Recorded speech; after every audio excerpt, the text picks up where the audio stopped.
morning, everyone. Our topic is about the reciprocal model.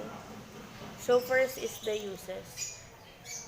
A cyclical four-step process, a descriptive and prescriptive tool for leaders who direct individuals, groups, and community. Ang sinasabi po dito, the reciprocal model daw po describe creative work or basically lahat po ng work or lahat ng trabaho as a cyclical four-step process. Uh, yung cyclical four-step process na po yun is matatakal natin siya in our discussion later. So, a descriptive and prescriptive tool for leaders who direct individuals, group, or community. So, reciprocal model daw po is useful as a descriptive and prescriptive tool para sa mga leaders na gustong indirect yung individuals, group, organization, and community efforts in a more creative way or in a more creative direction. In sociology and in social work po, reciprocal model is a ecological perspective po siya. Ecological perspective of groups in which ang sentro po niya is groups, and that groups is not only affected by its surroundings, it is also affecting its surroundings. So ang sinasabi po dito, hindi lang po yung mga groups na yon ay naapektuhan ng mga bagay-bagay or yung mga external things sa surroundings niya, naapektuhan din po siya. So, hindi lang siya nakaka-apekto, naapektuhan din siya. And yung things na yun is not only external things, pwede rin po yun maging family, organization, companies, unions, congregations, and many more. So, I would also like to add and emphasize on the uses of reciprocal model. It uses or utilizes the ecological perspective or the ecological theory. So, this ecological theory refers to a set of diverse organisms. So, when we say set of organisms, this includes the animals and the human beings.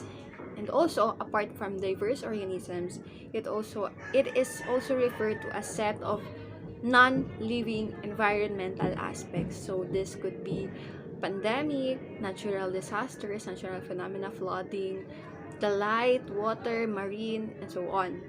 So, in reciprocal model, pinapakita dito kung paano yung kung paano yung diverse organism and the non-living organism, kung paano sila nakakaapekto sa isa't isa.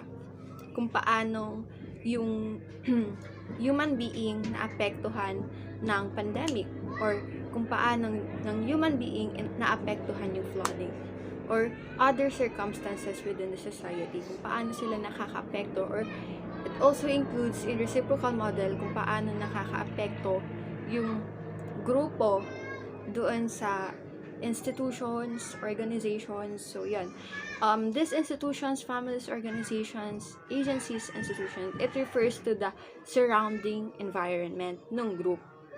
So dito sa reciprocal model, ipapakita kung paano yung grupo naapektuhan ng surrounding environment, and yung surrounding environment kung paano siya naapektuhan ng grupo. So again, yung surrounding environment, it refers to the family, our friends, organizations that we belong, or agencies or institutions. So, yan. Okay. Moving on to the characteristics of reciprocal model. So, number one, it both serve the individual and the society. However, it focuses more on the society or the group because it encompasses large, or it provides the service provides more on a large number of individual or to the group. Okay. Number two, it views individual and group as being influenced by relationships, social institutions. So dito tinitignan yung grupo kung paano siya na-influensyahan ng institutions or ibang relationship. So, for example, kung ang grupo na to ay rehabilitative or a group of drug abusers, kung paano sila naapektuhan ng institution. Kung ano yung effect nung service provided by the institution dito sa grupo. Doon pinapakita kung yung reciprocal, yung kung paano nila naapektuhan yung isa't isa. Okay? Number 3, it advances helping process. So again, what is helping process? Yung helping process, meron ito sa individual practice. Pero, dahil nga nasa group tayo, nasa reciprocal model tayo, mas nakakatulong yung group. Halimbawa, a group of battered women. So, nakakatulong yung mas effective yung helping process because we relate or the members within the group relate to one another. So, ayun, nakakatulong yung experience ng iba para makarelate and then to empower one another, to cope one another. And so, it advances helping process. So, that is reciprocal model, diba? Naapektuhan nung members within the group, yung isa or yung mga membro ng grupo. Okay? Number 4, range of social work can include the provision, prevention, as well as restoration. So, these 3, yung restoration, provision, and the prevention, as we remember, these are the basic function of social work. So, again, review lang. Prevention of social dysfunction, provision of resources, restoration of social functioning. So, again, magsimula tayo sa number 1, yung restoration. So, ito kung saan there are 2 aspects of restoration, diba? Yung curative and rehabilitative aspect. So, sa curative, tinatanggal or ini-eliminate natin dito yung hindi magagandang conditions or situations or yung mga dysfunction dito tinatanggal natin sa curative, yung dysfunction within the group. And then the number 2 aspect, rehabilitative aspect, ito naman yung nire-rebuild yung magagandang characteristic na nawala because of the dysfunction. So, nung tinanggal na-rebuild, ayun, yun na yung tinatawag natin na restoration. So, after the restoration, ina-assess yung damage caused by the dysfunction, and then, nagke-create ng strategies para ma-attain yung purpose or certain goal ng grupo. Okay, number 2, basic function is the provision of resources. So, ginagamit siya sa reciprocal model. Paano? Dahil nga, according to the definition of provision of resources, ito ay kung saan nagpo-provide yung institution ng effectiveness of existing social, material, and human resources. So, dito pinoprovide ng agency or ng institution, organization, ng grupo, yung material resources. For example, ng material resources is cash incentive. For example, dito yung group of elderly. So, within the group, pinoprovide nung institution yung cash incentive nitong mga elderly, and so they interact. They affect one another. How? They affect the living of the elderly para, diba, yung perang matatanggap nila or yung cash incentive na matatanggap nila, gagamitin nila para sa kanilang maintenance or pagpapagamot, ganun. So, that is number 1, the developmental. Number 2 is the educational function. So, dito, kung saan nire-raise yung public awareness or inaalam yung condition ng grupo, yung change, yung need na kailangan ng grupo. And so, sa provision of resources, yun nga, public awareness, pwede nating ihalimbawa dito ulit yung group of drug abusers ulit. So, kung saan inaalam yung condition nila, inaalam yung kanilang pangangailangan, at saka inaalam kung ano yung kailangan nilang i-change. Pinapaalam sa kanila para mag-raise ng awareness. And so there, nagkakaroon ulit ng reciprocal models, 'di ba? Nakakaapekto yung services and yung institution doon within the group. And so on the group, nakakaapekto siya doon sa services and institution noong kanilang institution, which is the group of drug abusers. Okay? And then, the last basic function of social work na characteristic ng reciprocal model ay ang prevention of social dysfunction. So, yun na nga, na-rehabilitate na siya, nagkaroon na ng provision. So, dito sa prevention of social dysfunction, inaalam yung situations or conditions na pwedeng mag-obstruct doon sa effective functioning na ng grupo. So, yun. Paano siya nag-work as reciprocal model? Again, inaalam, nagkakaroon ng working relationship yung institution or the professionals with the groups para malaman nila kung ano yung kanilang pwedeng iwasan, maaaring iwasan para hindi na sila maging dysfunction ulit. Okay? And then, the last characteristic of reciprocal model, the mutual aid system. From the word mutual aid, okay, so these are the supporting participants. So these are the fundraisers, the organizations, again, the institutions, agencies, kung saan nagbibigay sila ng developing supportive relationship. Dito, sila yung nagre-respond ng needs ng grupo.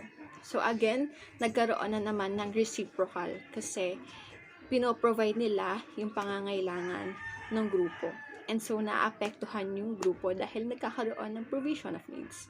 Ayun, nagiging productive sila, mas nai-inspire sila, na motivate sila na ma-attain yung kanilang goal and purpose.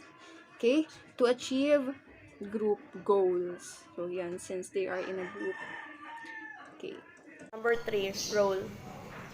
Social worker. The central person, a symbol and a spokesperson, is a motivator and stimulator, is an executive, facilitates the activity of the group order. So yung social worker daw po, siya yung central person and the object of identification and drives.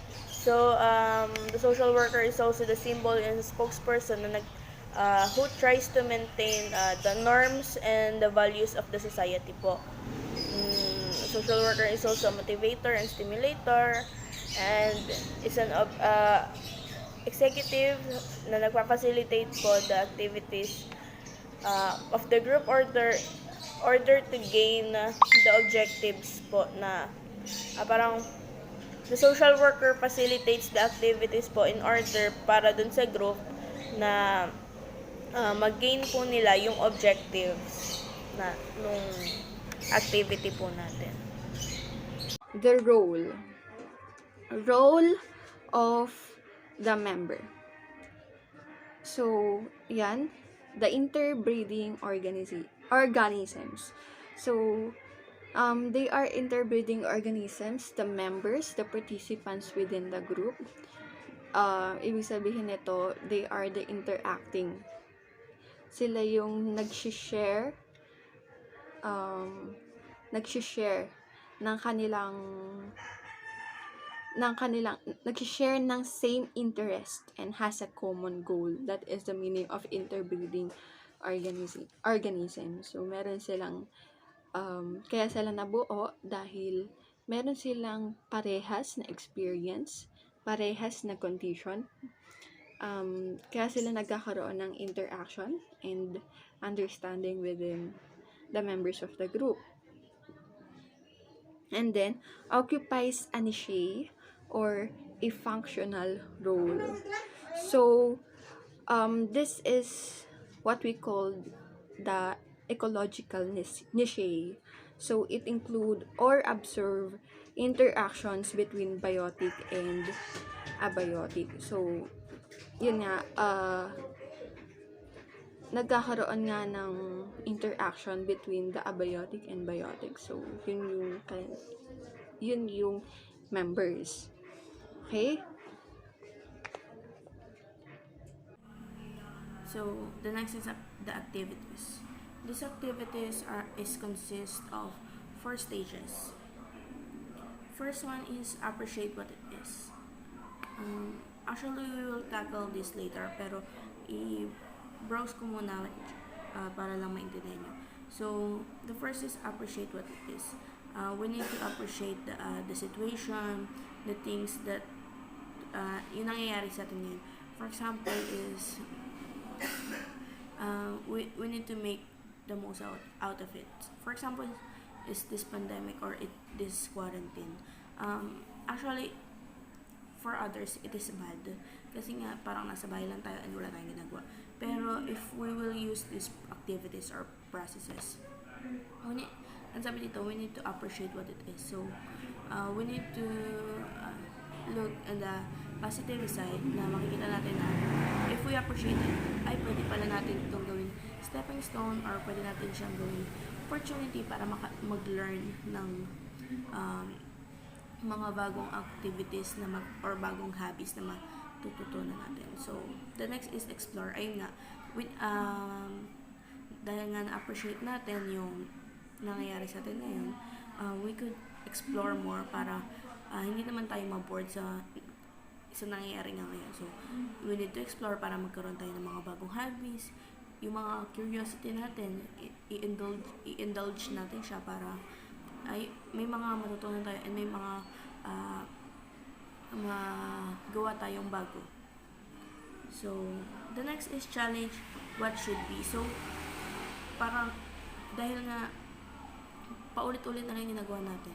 So, we need to challenge ourselves. Ano ba yung pwede kong gawin na bago? Ano bang bagong bagay ang gusto kong gawin or ang nakakapag-challenge sa akin na hindi ko pa nagagawa? So, and after that is, dahil nga nakapag-isip na tayo, nakapag-explore na tayo, and na-appreciate natin, the last is we need to produce kung ano man yung naisip natin, na-indulge natin yung curiosity natin, kung ano yung naisip natin na magandang gawin, na-research natin, na pwede pala to, we need to produce that, kailangan natin siyang gawin na, parang i-apply na natin yung mga natutunan, mga research natin, i-apply na natin siya, we need to produce that. So, etong 4 na processes na to, may pa siya, stage and with a decisive transition. So, may decisive transition pa siya. Pero si Hannah na ang magtatakaw. Okay. So, moving on to the transitions. So, as we have discussed the 4 activities, in between of these activities, so, sa gitna nitong mga 4 na activities na to, yung explore, challenge, produce, appreciate, merong in between yan. Kasi hindi pwedeng yun agad, diba? There is a transition. Halimbawa na lang, diba, itong pandemic na to, no? Naapektuhan tayo. So, from face to face, nagkaroon ng transition to distant learning, to virtual classes. So, ayun, we are able to adjust from the situation. So, just like that, yun din ang ginagawa nung transition doon sa activities. So, in between of the explore and challenge, ang decisive transition to ay yung second bullet, which is the focus. So, dito sa focus, binibigyang importansya ng grupo yung kanilang focus. Kasi nagsisimula pa lang sila. Nag-e-explore pa lang sila. Nag-e-explore pa lang sila para mapunta doon sa i-challenge yung sarili nila. Challenge to their goal. So, yun na nga. Challenge na magta-transcend doon sa produce. So, dito na yung third bullet natin, which is commitment. So, yun, nalaman na natin or na-identify na yung focus, yung importance. So, yun na yung challenge. And then, papunta na sa produce. Ipoproduce na yung plan, yung challenge, yung importance. So, kailangan doon yung commitment. Commitment to a goal. So, when we say commitment to a goal, dapat you have your commitment of words, yung kailangan mong gawin, dapat nandoon ka. Yung principle, andun yung building, you build your principle. And then, after the commitment to a goal, you already produce the desired goal. So, ngayon, pupunta na siya doon sa appreciate na activity number 4, right? Appreciate. So, dito sa transition in between of produce and appreciate, dito din i-deliver yung value. Dito na-build yung value. Yung, ano ba yung, dito kung saan yung grupo nagre-reflect, ano ba yung value na nabitbit nila mula doon sa kanilang activity or mula doon sa kanilang experience na, or doon sa provision of service na mula sa institution or the experiences they have learned within the group. So, at ano ba yung mga values na yun? So, doon, na-identify yung mga values that is in between the produce and the appreciate, which is the commitment. And then, delivery of commitment. Yun. Produce ends with delivery of commitment. And then, appreciate, since it is a cycle, it is a reciprocal cycle. So, circle lang siya. So, from there, from the appreciate, mag-explore ka ulit. Diba? Pupunta ka ulit sa explore. So, with it, the transition for that is the acceptance. So, nandun ka na sa fulfillment. Nasa last stage ka na nakuha mo na yung desired goal mo, natanggap mo na yung changes, natanggap mo na yung bago, and natanggap mo na yung mga hindi na dapat gawin. So, that is the transitions. So, number 6 is the recipe. Tinawag po namin siya the recipe because it contains the explanation of the 4 stages po natin kanina or yung 4-step process. So, let's continue. A, appreciate what it is. So, first is to stop work, find a safe environment to understand the material impacts, understand the non-material impacts, and make peace with the situation. So, the first thing you need to do is to stop work. Then, you need to find a safe environment where there is no work distraction. If wala namang, there's no such place, you can find a place where work distraction is minimized. So, after that, you need to understand the material impacts of all stakeholders of what has been done so far. So, intindihin mo daw po kung ano po yung mga nangyari or ano po yung mga nagawa na.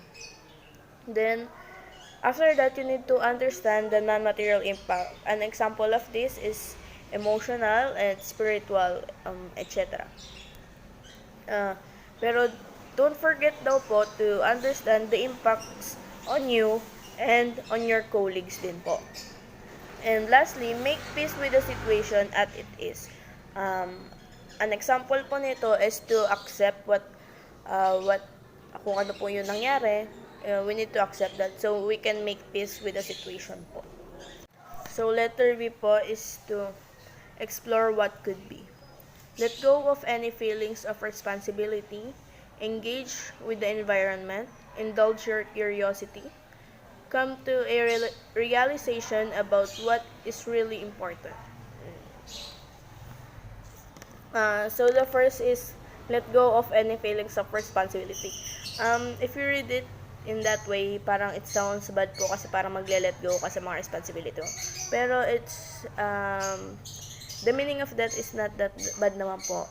Ang ibig sabihin po kasi ng let go of dito po sa reciprocal model, when it says na let go of any feelings of responsibility, parang ang pinaparating niya po is for changing things or making things to happen. So, let go of any feelings of responsibility for changing things.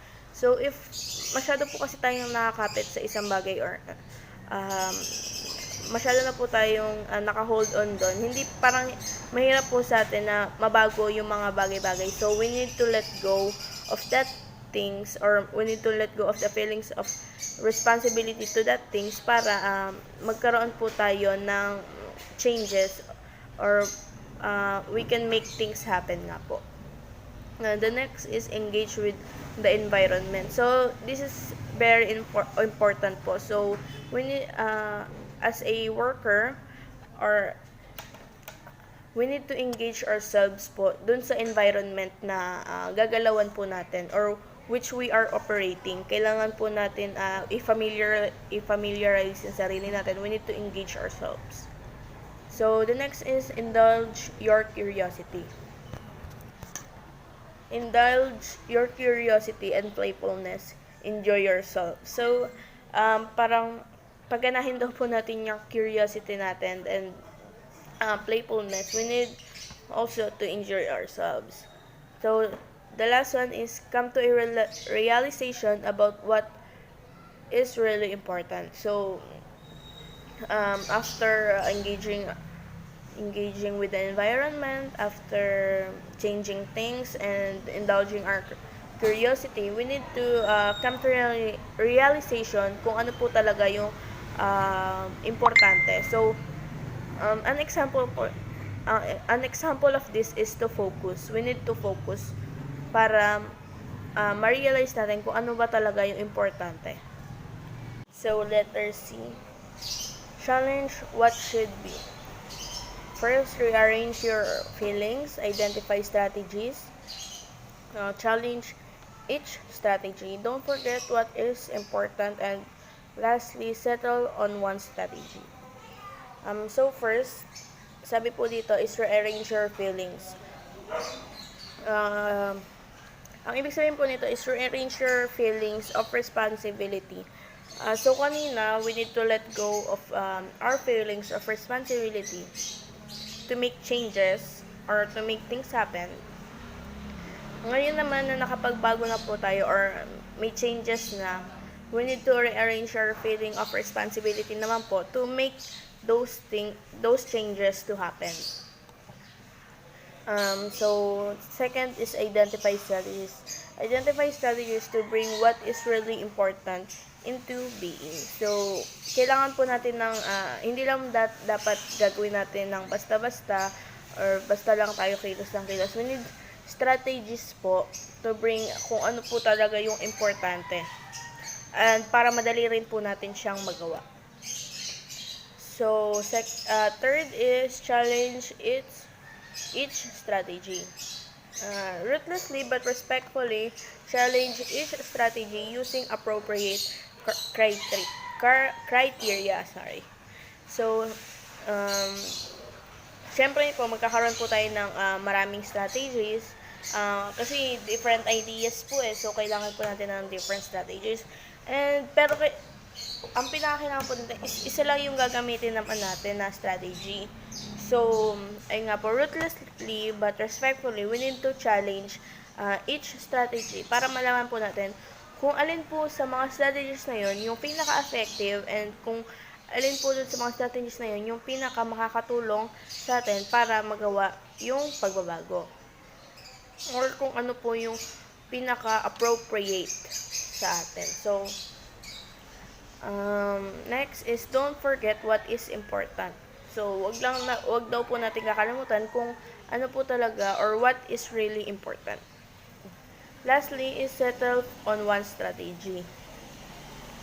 Settle on one strategy that you will follow and that you can believe in. So, ayun nga po yung sinasabi ko kanina na magkakaroon nga po tayo ng maraming strategies, pero kailangan isa lang po or we need to settle on only one strategy. Kaya nga po natin siya i-challenge and bibigyan din po natin siya ng appropriate criteria para malaman po natin kung saang strategy na po tayo magsasettle.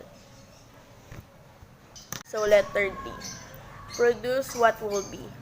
First is to be clear, then assemble necessary resources, support, and influence. Take steps that seem necessary to plan. Adjust plans on the fly. Keep benefactors and supporters well informed. And lastly, closure with a work product. So, the first is to be clear. Ang sabi po dito, be clear on the description of your work product. So, syempre may mga benefactors nga po tayo and supporters. So, we need to clear sa kanila kung ano yung description po or kung ano talaga yung ginagawa ng ating work or ng ating work product. So, the next is assemble necessary resources, support, and influence. So, ayun nga po, kailangan natin i-assemble yung mga resources, support, and influence. The next is take step that seems necessary to plan. So, take whatever step you seem necessary to plan, execute, manage, and assure quality. The next is adjust plans on the fly. So, adjust plan on the fly as necessary to accommodate the reality on the ground po. Siyempre, habang nag-work po tayo, may makikita po tayo na parang may papalya or may magkakamali. So, we need to adjust our plans para ma-accommodate po natin kung ano po talaga yung nangyayari. Para dun sa ground or dun sa workplace po natin is tuloy-tuloy pa rin po yung paggalaw kasi na-adjust po natin yung ating plans based on sa nangyayari po sa kasalukuyan. Then, keep benefactors and supporters well informed. So, dahil parang sila po yung as consumers or parang sila po yung magiging consumers natin, yung benefactors and supporters, or parang sila po yung tutulong sa atin to keep going. So, we need them to be well informed. So, lastly, closure with a work product. Come to closure with a work product that is complete. So, ayun nga po, an example of this is to deliver. Kailangan po natin to come up with a closure with a work product.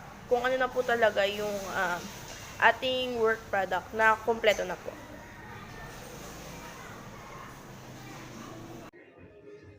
Now, for the ending of reciprocal model, again, why is it called reciprocal? So, I have explained or I have discussed from the beginning na kaya ito naging reciprocal kasi nagfo-focus ito sa interaction or kung paano nakaka-apekto yung grupo at nung surrounding, environmental surrounding, and kung paano nila naapektuhan yung isa't isa. However, itong model na to, nabuo siya dahil there is a conflicting condition. Ito yung conflicting condition. And it complements the human needs. So, ayun. So, there is a condition, there is a need. There is a need, there is a condition. Kaya naging reciprocal siya. Human needs. So, the goal of reciprocal model is for survival, for the fulfillment of the group. Kaya sila naging interbreeding relationship. So, yun. Engage. Yan. Produce. Yan. Engage in the appreciate and explore activities when we're meeting our fulfillment needs. So, yun nga, yung appreciate nga kasi, 'di ba? At saka explore nasa bandang dulo na 'yan. kung saan nagkakaroon na tayo ng acceptance and fulfillment. Sinabi ko nga kanina doon sa bandang transition na ito yung bandang dulo, appreciate, nagtatranscend na ulit siya sa explore, kung saan nagkakaroon ng acceptance and fulfillment, realizations. Yan. And then, challenge and produce activities when we're meeting our survival needs. So, dito, yung challenge and produce, dito nga yung commitment to a goal.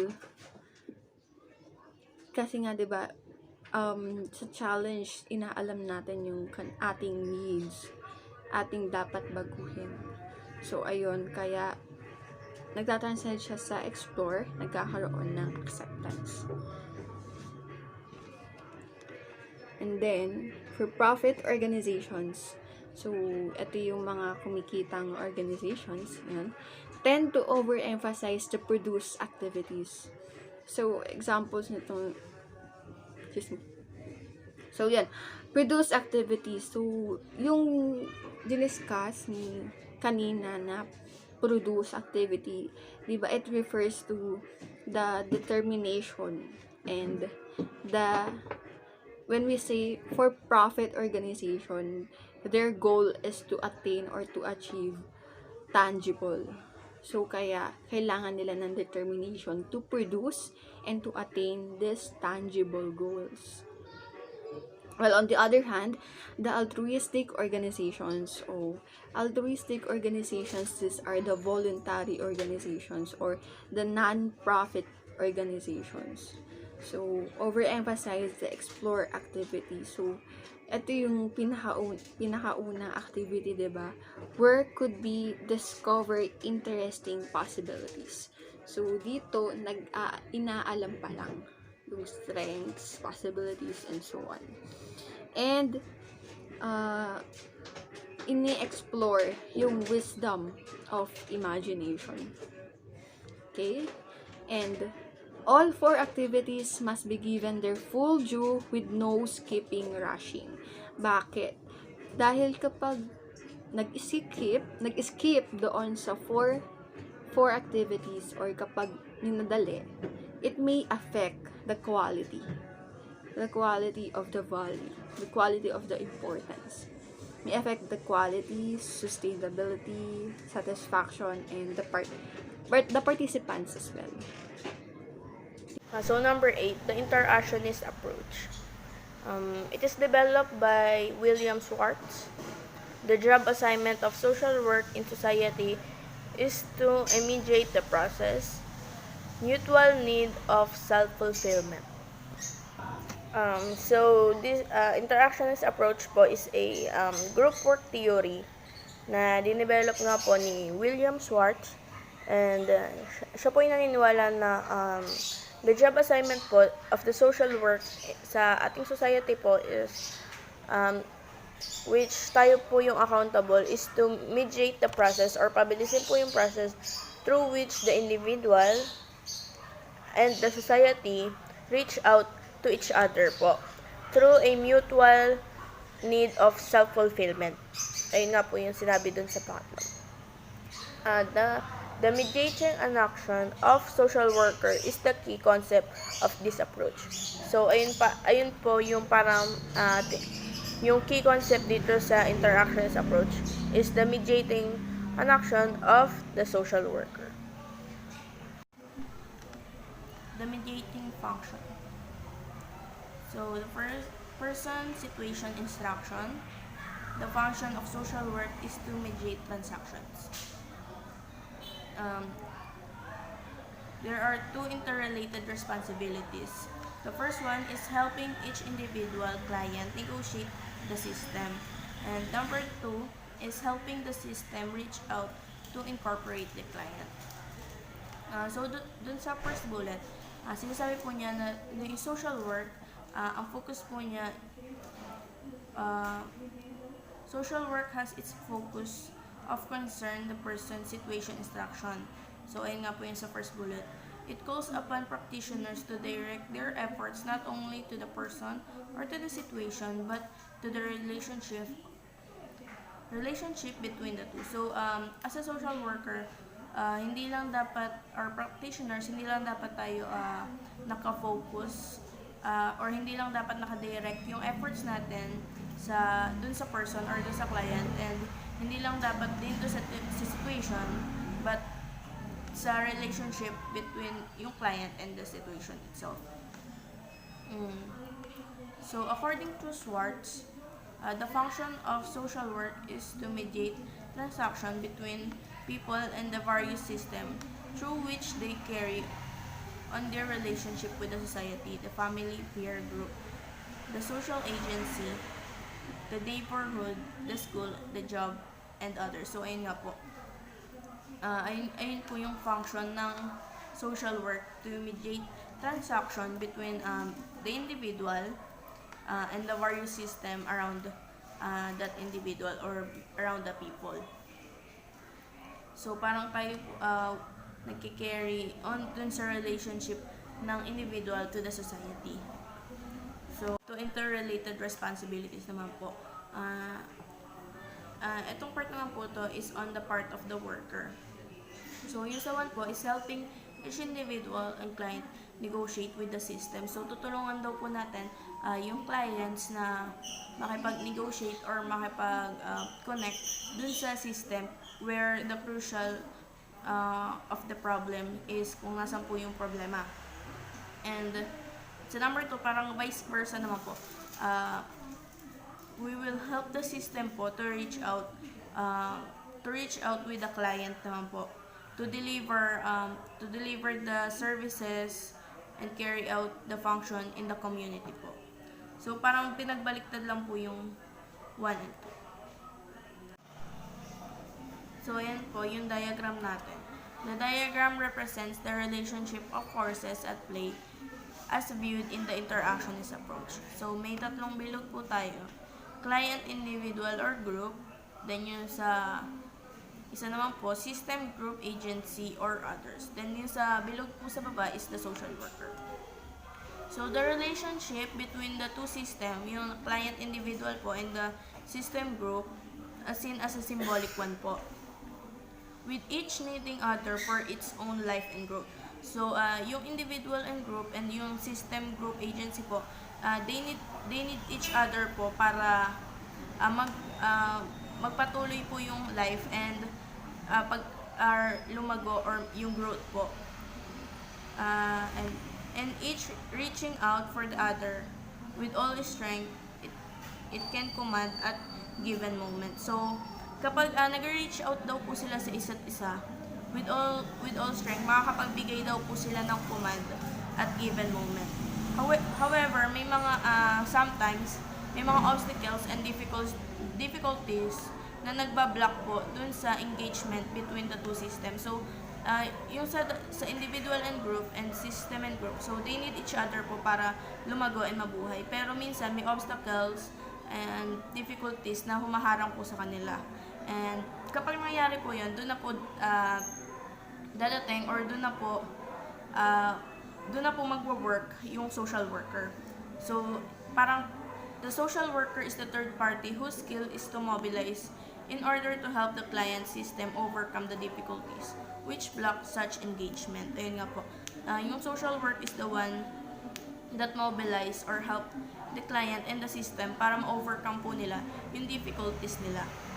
The worker uses skills to encourage approaches which bring two system together. So, the social worker daw po, gumagamit po siya ng skills to encourage the approaches po para maayos po yung system, yung dalawang system together. So, next slide po tayo.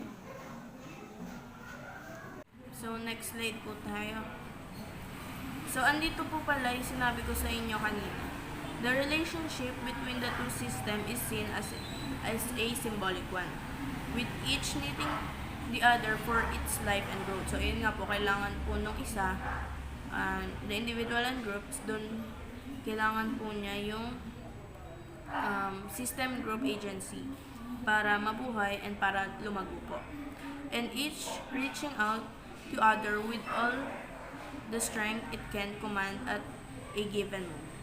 The social worker is the third party whose skill are mobilized. So, yun nga po yun, yung social worker is a third party na parang nag-aayos po nung difficulties na nagbablock dun sa way of engagement between the two parties po. So, next slide po tayo. The group in the interactionist approach has four major features. Number one, the group is a collective. Two, the people need each other for certain specific purposes. Number three, they come together to work on a common task. And number four, the work is embedded in a relevant agency function. So, sa number one po, the group is a collective in which people face and interact with each other. So, yung group daw po is collective kung saan yung mga tao is nakikipaghalumilo or nakikipag-interact sila with each other. Then number two, the people need each other for certain specific purposes. So, every person po is meron po siyang specific purpose. So, if kailangan po niya ng help with this specific problem, so kailangan po niyang humingi ng tulong with this person na kaya yung specific na problem na yun. Kaya kailangan po nila isa't isa para mas resolve po yung each specific problem kasi lahat po sila may specific purposes. Number three, they come together to work in a common task. So even they have specific purposes, they come together because they have one goal. They have a common task. Number four, the work is embedded in a relevant agency function. So, yung work daw po yun is fixed in a relevant or mahalagang agency function. Now we're down to the phases of mediating model. So, the number one is the tuning in. This is the preparation for entry phase, which requires worker to understand the members of the group. So, kailangan maintindihan dito ni worker yung feelings, yung doubts sa mga sarili nila, ng members of the group, and yung doubt doon sa kanilang kamiyembro, doubt dun sa worker, and doubt dun sa institution. And if that happens, the valued outcome of this phase is the worker's ability to tune in. So, with that, parang mas magiging komportable yung miyembro na ipakita or magsabi doon sa kanilang worker. And with that, the worker is able to interpret the body languages and the hidden messages or the disguised meaning na ipinapakita ng bawat miyembro. And with that, there is a communication, and so they can work together. And the number two is the beginning. So this is the phase when worker ask both the agency and the group to be clear with the conditions. So, inaalam yung plano, yung conditions, yung goal, purpose. And the heart of this phase is a contracting process. The valued outcome of this phase is an opening consensus. So, there are two.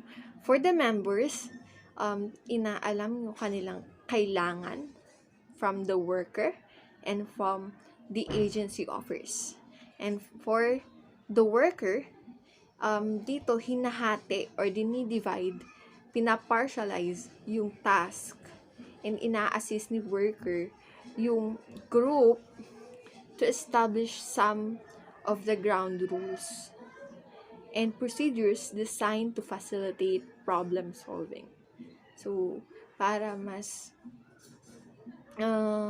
binibigyan ng kanya-kanyang task yung bawat miyembro. And so, nagkakaroon ng, yun nga, task assignment. Nagfa-facilitate si worker. And the number 3 for the task, this is the middle phase of the work, which involves the following task. So, for letter A, dito inaalam ng bawat miyembro yung kanilang common ground, kung saan sila nanggagaling, And those systems, they have to negotiate. So, yung kanilang pagkakaiba, yung kanilang pagkakaparehas, para magkaroon sila ng pagkakaintindihan sa grupo. And detecting the challenging obstacles. So, inaalam din nila dito sa B yung maaaring maging pagsubok sa kanila, maaaring sumubok sa kanila bilang isang grupo. That comes between the members and their, not just with the members, but to the whole system at large.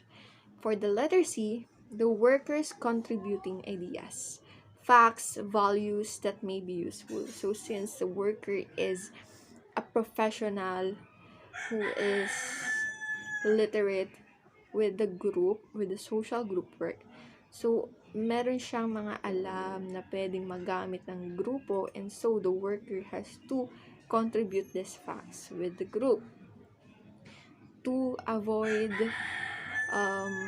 misleadings and such. So letter D, the worker's sharing of her own vision of the work, feeling about the process, and faith in the client's strength. So yun, parang dito, sinishare ni worker kung ano yung nakikita niya doon sa grupo. And para ma-empower and motivate na rin yung bawat miyembro ng grupo. So, sa letter E, the workers defining of the limits and requirements of the situation in which the worker takes place. So, of course, there are limits kasi we don't know if the agency offer this kind of service. Paano kung wala? Diba? So, there are limitations. Kailangang ipaalam ng worker sa bawat miyembro so that hindi magkaroon ng discouragement ang bawat miyembro. And then, for the number 4, the ending and separation. So, with this phase, the valued outcome in this final phase includes the following. A. The members make ending serious part of their work together. So, yun. Nagkakaroon ng evaluation, self-evaluation, self-reflection, group reflection, ganun. Kung saan na ba sila napunta or kung ano na ba yung lagay na kanilang goal, yung work nila, kung ano na yung nangyayari sa kanila, kung meron ba changes, kung are they ready to accept new beginnings, ganyan, and learning from it. So, yon, ano ba yung kanilang learnings, values na natutunan within the group and the worker as well as they have from the events of the previous phases. And for letter B, that the ending work should have substance as well as feeling. So, ibig sabihin, substance, yung totoo. Yung totoong feelings nila. Authenticity. Therefore, an important aspect of their contract. So, this is, the ending phase is one of the most important as they end the group. Thank you.